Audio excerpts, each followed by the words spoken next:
In this video, we will discuss about the major peripheral nerves of the human body. The nerves include axillary nerve, radial nerve, femoral nerve, and sciatic nerve. About the axillary nerve. This is the image of axillary nerve. Its overview. It is a major peripheral nerve of the upper limb. It originates from C5 and C6. It has sensory function and motor function. It gives rise to upper lateral cutaneous nerve of the arm, and it innervates the skin over the lower deltoid area. And that area innervated by this upper lateral cutaneous nerve of axillary nerve is termed as regimental barge area. So its sensory function is in the regimental barge area, that is the skin over the lower deltoid region. In the motor function, it innervates the teres minor and deltoid muscles. About its anatomical course. It is formed within the axillary area of the upper limb. That is why it is called as the axillary nerve. It is a direct continuation of posterior cord from the brachial plexus. In the axilla, the nerve is located posterior to the axillary artery and anterior to the subscapularis muscle. Otherwise, it is situated in between axillary artery and subscapularis muscle in the axilla. It exits the axilla through the quadrangular space, about which we will see later in this video. It is closely accompanied by posterior circumflex, humeral artery and vein throughout its course. In this picture, you can see the origin of axillary nerve. This is the posterior cord of the brachial plexus, and axillary artery is the continuation of posterior cord of the brachial plexus. It runs behind the axillary artery, or it runs in between the axillary artery and subscapularis muscle. Axillary artery is seen in front and subscapularis muscle is seen behind. Then it runs and it enters here to supply the different part of the axilla. So it is formed within the axilla. The nerve then passes medially to the surgical neck of the humerus. Then it divides into three branches. This is the quadrangular space, which we will see again, and through the quadrangular space this axillary nerve comes out. Once it comes out, it divides into three branches: posterior terminal branch, anterior terminal branch, and articular branch. The posterior terminal branch provides motor innervation to the deltoid muscle and teres minor muscle. It also innervates the inferior part of the deltoid as the upper lateral cutaneous nerve. It provides motor innervation to the deltoid and posterior minor in the posterior aspects, and its sensory supply goes to inferior part of the deltoid muscle through upper lateral cutaneous nerve. It is a branch of posterior terminal. Then, about its anterior terminal division, it surrounds the surgical neck of the humerus and provide motor innervation to the anterior aspect of deltoid muscle. The motor innervation, the posterior aspect of deltoid muscle is by posterior terminal branch, and the anterior aspect is by anterior terminal branch. Then its sensory supply goes to anterior and anterior lateral shoulder through various cutaneous branches. The third branch is articular branch. It supplies glenohumeral joint. In this image, you can see this blue colored area is the anterior division and the green colored is the posterior division. The posterior division supplies posterior aspect of deltoid muscle. Posterior aspect of deltoid muscle. This is the posterior supply, and this is the upper lateral cutaneous nerve supplying the inferior aspect of deltoid muscle. This is the deltoid muscle. This is the inferior aspect, and the skin over the inferior aspect is supplied by this nerve. Then About its anterior division, this is anterior division. It supplies the anterior part of the deltoid muscle. Also, it supply different areas of the shoulder as the sensory nerves. Coming to the quadrangular space. It is a space formed by muscles of the posterior scapular region. It is a space or gap formed by the muscles of the posterior scapular region. The muscles include superior border by inferior aspect of teres minor, inferior border by superior aspect of teres major, medial border by long head of triceps brachii, and the anterior border is formed by or anterior aspect is formed by subscapularis muscle. And also it is formed by the quadrangular space is formed by or the lateral border is by surgical neck of the humerus. This is the quadrangular space. Quadrangular space, and the superior is by teres minor, the inferior is by teres major. The lateral side or lateral wall is formed by or the medial wall is formed by long head of triceps brachii, and the lateral border is formed from surgical neck of humerus. Also anteriorly there is subscapularis muscle. And through this space, axillary nerve, posterior circumflex humeral artery, and the posterior circumflex humeral vein passes into the upper limb. About the motor function of axillary nerve. It innervates teres minor and deltoid muscle. Teres minor is innervated by posterior terminal branch, and the deltoid muscle is innervated by anterior terminal branch. About its sensory function, the sensory component is delivered by a posterior terminal branch. It supplies the teres minor. After supplying the teres minor muscle, it continues as upper lateral cutaneous nerve. It innervates, as we have seen already, the inferior portion of the deltoid muscle, and that area is called the regimental barge area. This is the image of sensory innervation of axillary nerve, and that is called the regimental barge area. This is the anterior view and this is the posterior view. Both represent inferior portion of the deltoid muscle, anterior view and posterior view supplied by lateral cutaneous nerve of posterior terminal branch from axillary artery. End of course, motor function and sensory function of axillary nerve. Coming to its clinical implication. First is axillary nerve injury. Next about Erb's palsy. Axillary nerve is most commonly damaged by direct trauma to the shoulder or proximal humerus because it is in close relation with the shoulder and proximal humerus. The reason or mechanisms of axillary nerve injury include fracture of the humeral surgical neck, shoulder dislocation, iatrogenic injury during shoulder surgery. These three mechanisms can cause damage to the axillary nerve, and that is called the axillary nerve injury. Coming to Erb's palsy. Erb's palsy is a condition resulting from damage to C5, C6 roots of brachial plexus. We already see axillary nerve is a continuation of posterior cord of brachial plexus. So any damage to brachial plexus in this nerve root result in a condition called Erb's palsy. In this, the axillary nerve is affected and the individual is unable to abduct or externally rotate the shoulder joint. That is Erb's palsy. The next nerve we will see is radial nerve. It is also a major nerve of the upper limb. It is a major peripheral nerve of upper limb. In this section, we shall look at the anatomy of the radial nerve in terms of its anatomic course, motor and sensory functions.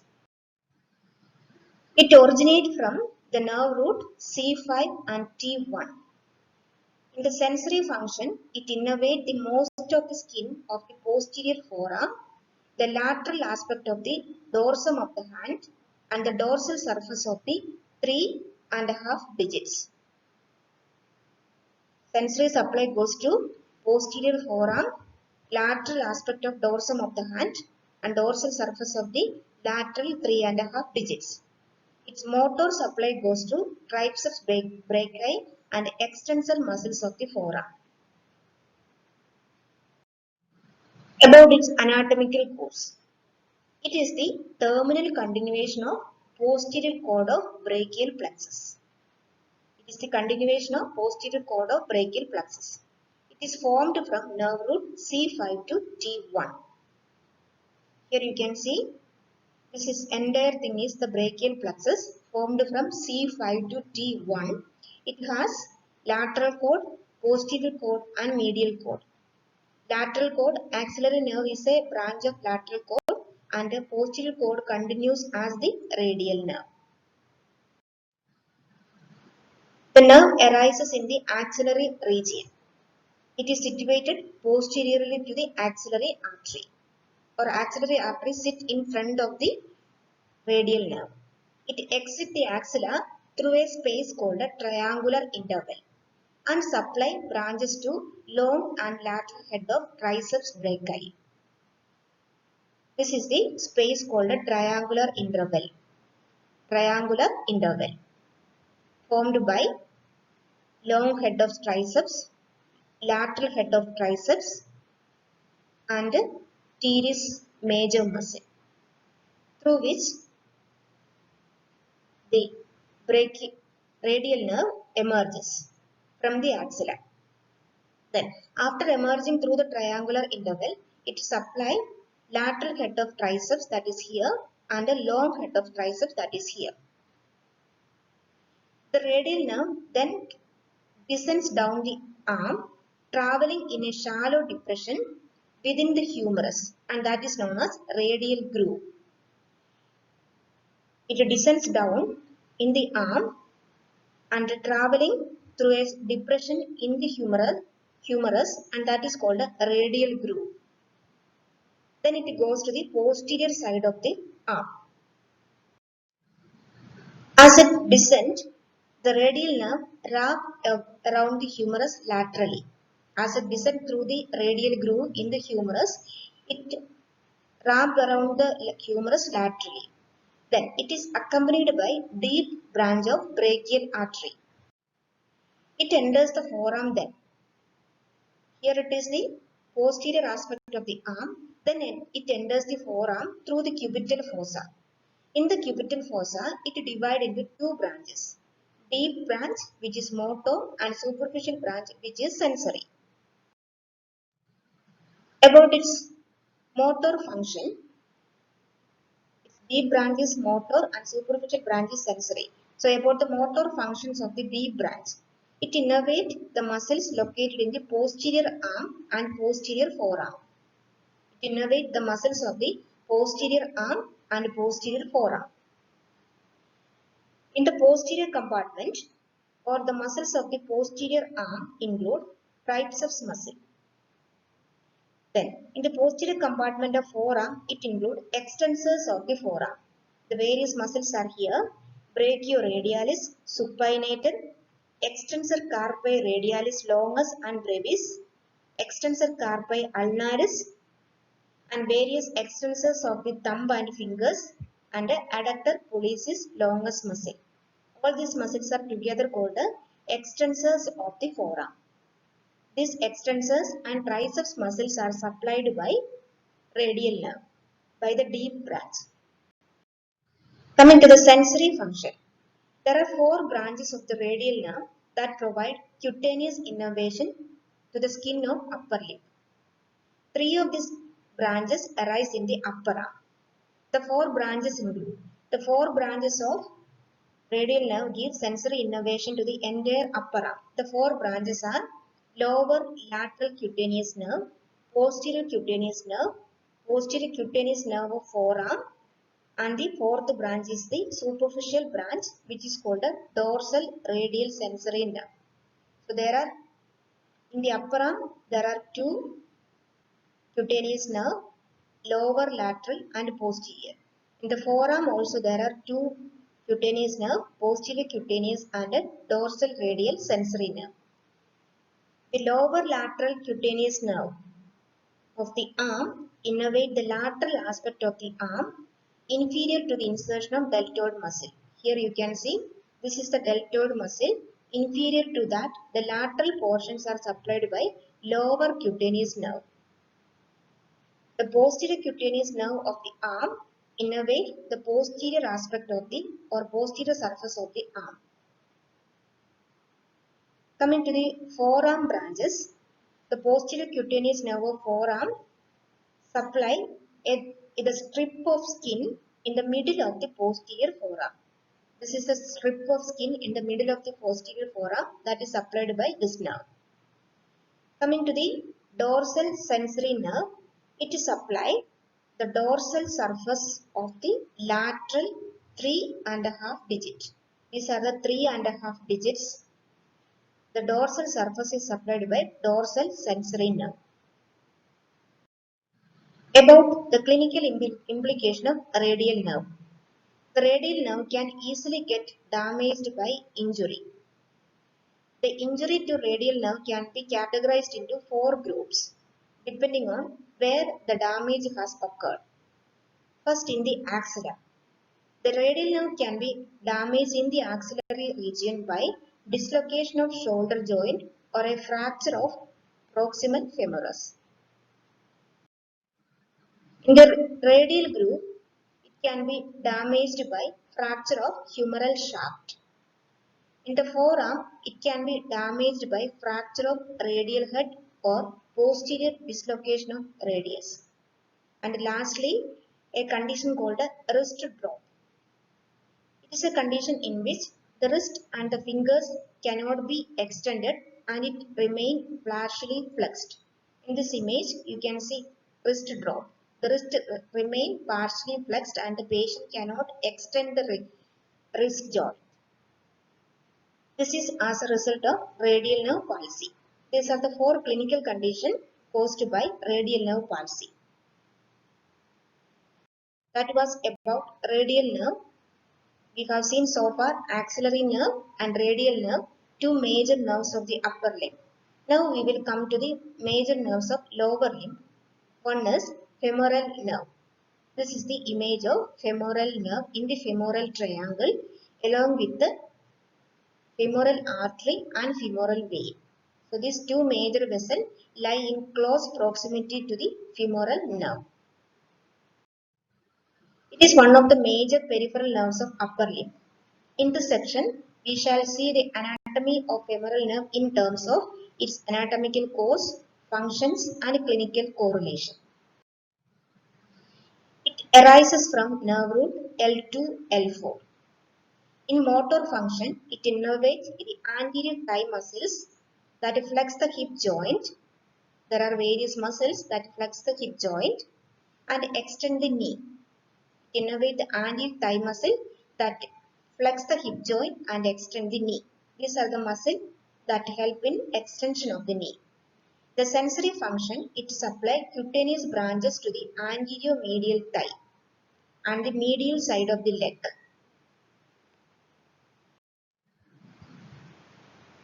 About its anatomical course, it is the largest branch of lumbar plexus. It is derived from L2, L3 and L4.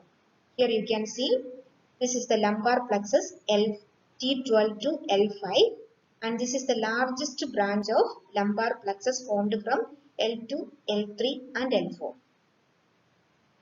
After arising from the lumbar plexus, the femoral nerve travels inferiorly through the psoas major muscles situated in the posterior abdominal wall and it enters the thigh. It travels down through the psoas major muscle and it enters the thigh. The femoral nerve then passes underneath the inguinal ligament to enter the femoral triangle. Within this triangle, the nerve is located lateral to femoral. This is the femoral triangle. This triangle is formed by inguinal ligament. This is the inguinal ligament. Then this portion of the triangle is formed by sartorius muscle and this side is formed by adductus longus muscle. Within the femoral triangle, there is femoral artery, femoral nerve, femoral artery and femoral vein. Femoral nerve is situated lateral to femoral artery and femoral vein within the femoral triangle. After 4 cm below the inguinal ligament in the femoral triangle, it divides into anterior and posterior division. The anterior division, the nerves include or the branches include anterior cutaneous, branch to sartorius and branch to pectineus. The posterior division branches are saphenous nerve and branches to quadriceps femoris. Out of this anterior and posterior division, the major branches you can see in this picture, anterior cutaneous branches. This is the anterior cutaneous branches and this is the saphenous nerve, major posterior division branch coming from femoral nerve. Coming to the motor functions. Each peripheral nerve has motor function and sensory function. About the motor function of the femoral nerve. In the motor function, every peripheral nerve supply a group of muscle. So the femoral nerve supply a group of muscle in the anterior thigh. It include hip flexors, pectineus, iliacus, sartorius, knee extensors and quadriceps. In this image, you can see these muscles, the muscles of the anterior thigh supplied by the femoral nerve. This is psoas major. Here is iliacus and the yellow colored one is rectus femoris. This is pectineus and here you can see vastus medialis, vastus lateralis. The 7 muscles of anterior thigh supplied by the femoral nerve. Coming to the sensory function, there are 2 main sensory branches that arise from femoral nerve. We already saw there is anterior division and posterior division. In the anterior division, the important branch is anterior cutaneous branch and the posterior division, the important branch is saphenous nerve. The anterior cutaneous branch supplied the skin of anterior medial thigh and the saphenous nerve supplied the skin of medial leg and the foot. This is the anterior view and this is the posterior view and this dark blue is anterior cutaneous branch. It supplies the skin of anterior medial thigh. This is the anterior medial thigh and the saphenous nerve supply the skin of medial leg and the foot. This is the medial part anteriorly and this is the posterior view of the medial leg and foot supplied by saphenous nerve. About the clinical relevance of femoral nerve. There is something called a saphenous nerve injury. The saphenous vein is closely accompanied by saphenous nerve. The saphenous vein is closely accompanied by saphenous nerve or they run together in the lower leg. There is a condition called a varicose vein, that is collection of blood in the veins of the lower leg or in any part of the body. There is collection of blood in the vein, so the vein get distended and that veins are called varicose vein. So in case of varicose vein of the lower extremity, the saphenous vein is stripped or removed. In case of problematic patients with the varicose vein of the lower extremity, the saphenous vein is stripped. So, since the saphenous nerve runs in close proximity to saphenous vein, it can get easily damaged. And that saphenous nerve damage can lead to pain, paresthesia, or complete loss of sensation in the medial side of the leg. That is what is called as saphenous nerve injury. And the removal of saphenous vein is called as stripping of saphenous vein, which is done in case of problematic varicose vein of the lower extremity. Coming to a surgical procedure called a femoral nerve block. It is indicated in patients requiring lower limb surgery and who cannot tolerate general anesthesia. That is about femoral nerve. Now we will see about the second major nerve of lower limb, that is sciatic nerve. This is the origin and the course of sciatic nerve. The sciatic nerve is derived from lumbosacral plexus. This is the major nerve of sciatic nerve originating from lumbosacral plexus. Lumbosacral plexus, as the name suggests, it is formed from lumbar nerve and sacral nerve. Lumbar nerve like L4 and L5, sacral nerve like S1 to S4. So this is formed from L4 to S3, lumbosacral plexus. After its formation, it leaves the pelvis and enters the gluteal region. It is formed in the pelvis and it enters the gluteal region through a foramen called the greater sciatic foramen. It emerges inferiorly to piriformis muscle and descends in an inferior lateral direction. It is formed in the pelvis, then it enters the gluteal region. It comes down under the piriformis muscle and it descends down in the inferior lateral direction. As it moves through the gluteal region, it crosses the posterior surface of a number of muscles. This is the descent of the sciatic nerve in the gluteal region, and these are the muscles in the gluteal region. There are a number of muscles to name: superior gemellus, obturator internus, inferior gemellus, quadratus femoris. Then it enters the posterior thigh, bypassing the long head of biceps femoris. This is the gluteal region. Then it enters the posterior thigh, bypassing the long head of biceps femoris. This is the biceps femoris muscle.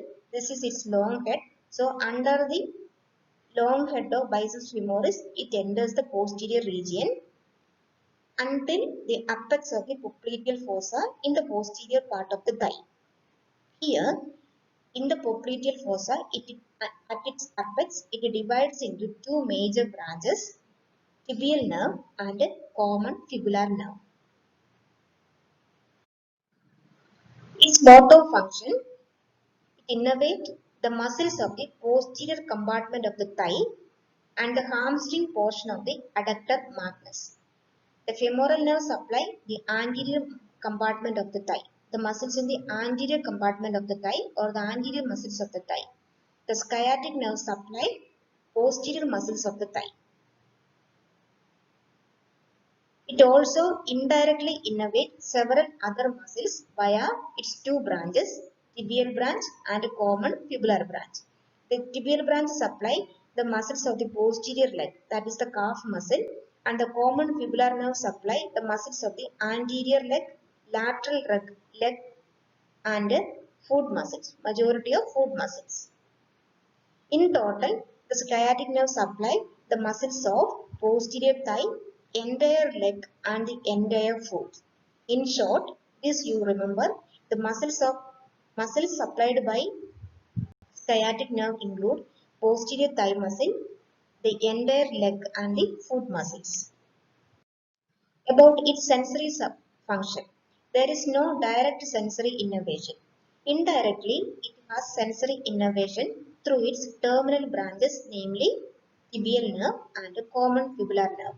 The tibial nerve supply the skin of posterior lateral leg, lateral foot and the sole of the foot. The common fibular nerve supply the skin of lateral leg and the dorsum of the foot. Here it is applied posterior lateral of the leg. Here it is applied lateral part of the leg. And the foot, the tibial nerve supply lateral and sole of the foot. The common fibular nerve supply the dorsum of the foot. Here you can see posterior lateral part of the foot supplied by branches of sciatic nerve.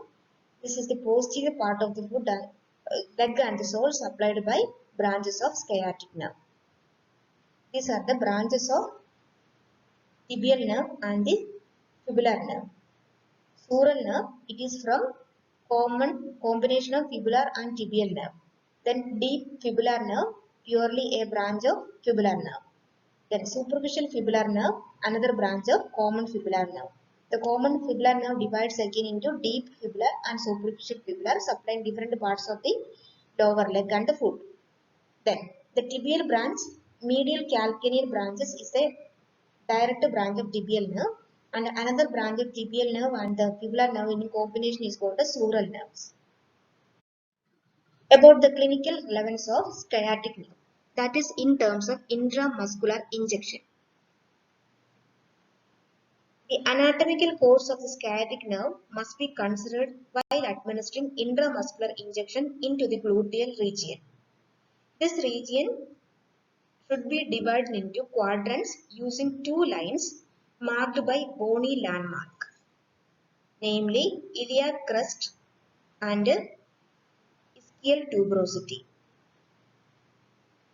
By drawing two imaginary lines, the entire gluteal region should be divided into four quadrants before giving intramuscular injection here. The four quadrants are divided by two lines, one vertical line and one horizontal line.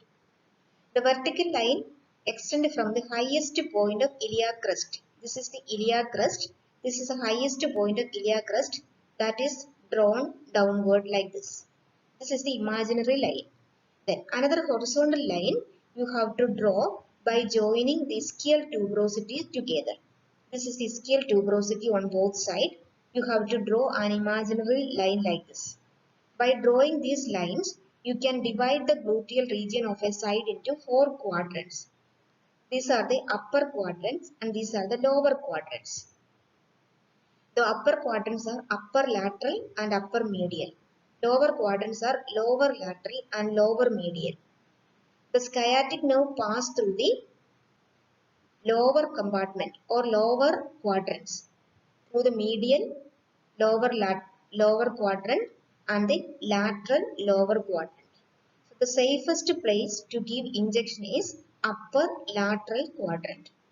If the injection is given somewhere here, the sciatic nerve will be damaged and there will be sciatic nerve palsy. This is the safest place. This, as a nursing student, this you have to remember always. Then there is a condition called a piriformis syndrome. It is otherwise called a deep gluteal syndrome. We have already seen the sciatic nerve pass under the piriformis muscle.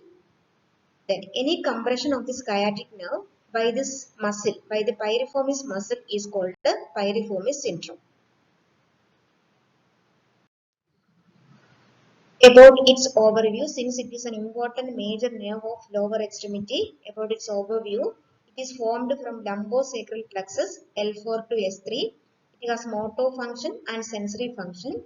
In the motor function, it innervates the muscles of posterior thigh and hamstring portion of adductor magnus through its branches, and it indirectly innervates all the muscles of leg and foot. Then about its sensory function, no direct sensory function, but it indirectly innervates through its branches the skin of lateral leg, heel, both dorsal and plantar surfaces of the foot. Thus we have come to the end of this discussion. Thanks for watching. Please subscribe and share.